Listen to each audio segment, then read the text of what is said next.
All right, let's look at the linearly dependent functions. All right, so let's say you have n functions, f1 of x, f2 of x, and so on, fn of x. So they're n functions, and they are called linearly dependent if there exists constants k1, k2 through kn, such that they're not all equal to all 0, and also linear combination using those k's as a constant multiple is exactly equal to 0, right, for all x, right? So for example, let's say you can have an example like a function would be, say, 1 and maybe sine squared of x, and say cosine squared of x, right?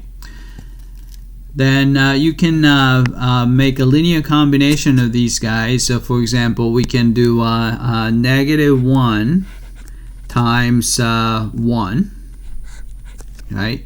So this is k1, plus positive 1 times sine squared of x, plus positive 1 times cosine squared of x. Right? Since the sine squared plus cosine squared is equal to 1 and minus 1, so this is exactly equal to 0, identically equal to 0. So therefore, we know that these guys are linearly dependent.